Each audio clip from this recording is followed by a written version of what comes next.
Welcome to Democracy Now!, democracynow.org, the War and Peace Report. I'm Amy Goodman. A warning to our audience. Our top story contains graphic descriptions of violence and sexual abuse. A damning new report reveals the scope of the humanitarian crisis unfolding at the U.S.-Mexico border. Human Rights Watch uncovered over 160 harrowing reports of abuse faced by asylum seekers at the hands of U.S. immigration officials over the past 5 years. The internal reports obtained through a public records request were made by asylum officers within U.S. Citizenship and Immigration Services using testimonies that detail the brutal conduct of Customs and Border Protection, Border Patrol, and Immigration and Customs Enforcement agents. This is part of a video accompanying the report published by Human Rights Watch. He put a gun to my head and he said, "Shut up or I'll shoot you." The officer said if I gave him sex, I would be set free. He told me, "I enjoy when I capture people like you," and then kicked me. They call us son of bitches, dogs, parasites, trash. They say that because my child was a U.S. citizen, they will take him from me. In one account, a man from Honduras said a Border Patrol agent told him he would be denied asylum in the U.S., and when the man refused to sign paperwork, the agent said he would be sent to jail where he would be raped. Another incident involves an officer who forced a migrant girl to undress and inappropriately touched her. In a statement, Human Rights Watch warned that assault, sexual abuse, and discriminatory treatment by U.S. agents are an open secret within the Department of Homeland Security. In more immigration news, a spokesperson for Texas Republican Governor Greg Abbott says National Guard troops deployed to the southern border have helped Texas law enforcement officers detain over 7,700 migrants. They're among more than 70,000 asylum seekers who've been arrested by Texas law enforcement since Abbott launched the anti-immigrant program Operation Lone Star back in March. In related news, the attorneys general of Texas and Missouri have sued the Biden administration in a bid to force the U.S. to resume border wall construction along the U.S.-Mexico border.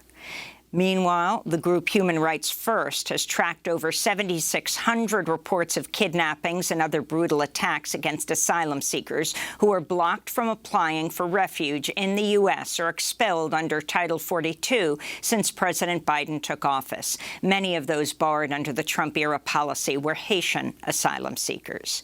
In Haiti, the leader of a gang suspected of kidnapping 16 American and 1 Canadian missionary members is threatening to kill the hostages if the $17 million ransom is not paid, $1 million for each person.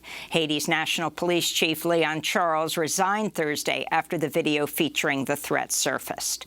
This comes amidst a worsening economic and security situation in Haiti. On Monday, workers went on a general strike to protest gang violence and insecurity following the kidnapping. Meanwhile, demonstrators blocked the streets of Port-au-Prince Thursday to protest widespread fuel shortages. We are protesting because we want authorities to listen to our demands. If we cannot work, we cannot fulfill our responsibilities. We are citizens who are working for the community. There's no gasoline and our children are hungry. A new report by the People's Vaccine Alliance found only about 260 million of the 1.8 billion COVID-19 vaccine donations promised to poorer nations by drug companies in wealthier countries have been delivered to date. That's just 14% of what was pledged.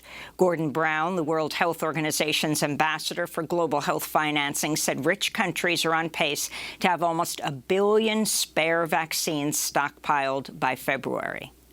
To have the vaccines available in one half of the world and yet to deny them to the other half of the world is one of the greatest international public policy failures imaginable.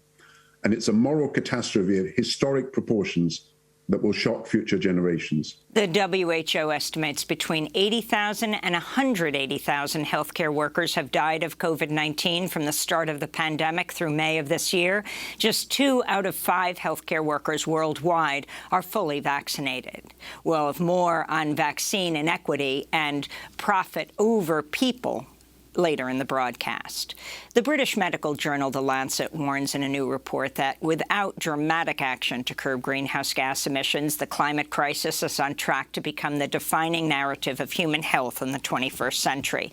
The Lancet warns of the spread of mosquito-borne diseases and growing mass migration due to flooding, drought, intense storms, wildfires, and soil and water salinification. On Thursday, the Biden administration warned climate catastrophe poses a widening threat to national security with the mass displacement of whole populations and increased competition over dwindling resources driving political instability around the globe. Meanwhile, a major leak of documents published by Greenpeace reveals how Brazil, Argentina, Australia, Japan, Saudi Arabia, and OPEC tried to water down a key United Nations scientific report ahead of the COP26 climate talks in Glasgow. In one comment, a senior Australian government official rejected the conclusion that coal-fired power plants should be phased out to reduce greenhouse gas emissions. This is John Sovan, Executive Director of Greenpeace UK. They asked to be deleted the fact that they're a major coal producer. Now, this is particularly bizarre because I think Australia is about the 5th largest coal producer in the world. It's also first or second with Indonesia, the largest coal exporter in the world. And obviously, it also has a big, coal industry in terms of power from coal inside Australia itself. And no plans actually to phase out coal during the course of the next 3 decades. So I think it's quite extraordinary that Australia should say, please delete this. Back in the United States, the House of Representatives voted Thursday to declare former Trump aide Steve Bannon in contempt of Congress for defying a subpoena from the House committee investigating the January 6th Capitol attack. The vote was 229 to 202. 9 Republicans joined Democrats in support of the resolution to recommend the Justice Department open a criminal prosecution of Bannon. This is House Majority Leader Steny Hoyer. Steve Bannon's refusal to appear, even when subpoenaed, is a demonstration of his contempt, not only for Congress, but his contempt of the Constitution and his contempt for the law. It is unacceptable and obstructive to this process of uncovering the full story of that day's attack on the Capitol. On January 5th, one day before the violent insurrection, Steve Bannon predicted January 6th would be a game changer in U.S. politics, telling his radio audience all hell is going to break loose.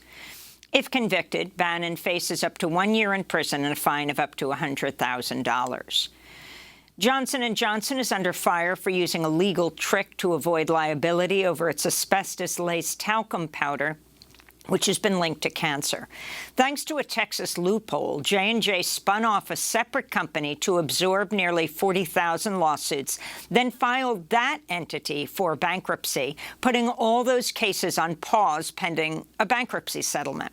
J&J heavily marketed its baby powder to African-American women for years with the knowledge its product contained asbestos. In New Mexico, actor Alec Baldwin was questioned by police after he discharged a prop firearm on a movie set, killing the director of photography, Helena Hutchins, and injuring director Joel Souza. The cast and crew were filming a Western called Rust. The news was met with shock in Hollywood and an outpouring of tributes for 42-year-old Helena Hutchins, a rising star in an industry where women cinematographers are still vastly underrepresented. Helena Hutchins was from Ukraine. She grew up on a Soviet military base in the Arctic Circle. Earlier this week, Hutchins reposted a photo on Instagram of the Rust crew on set with a message of solidarity with the IATSE union struggle. And Senate Majority Leader Chuck Schumer has endorsed India Walton in the race to become the next mayor of Buffalo, New York, calling her an inspiring community leader. Walton, who identifies as a socialist, stunned the Democratic establishment in June by beating four-term incumbent Mayor Byron Brown in the Democratic primary. Despite this, Brown is now waging a write-in campaign in the November 2nd general election, and other prominent New York Democrats like Governor Kathy Hochul and Congressmember Brian Higgins, who represents Buffalo, have refused to back Walton, as has the New York Democratic Party. India Walton appeared on Democracy Now! Earlier this week.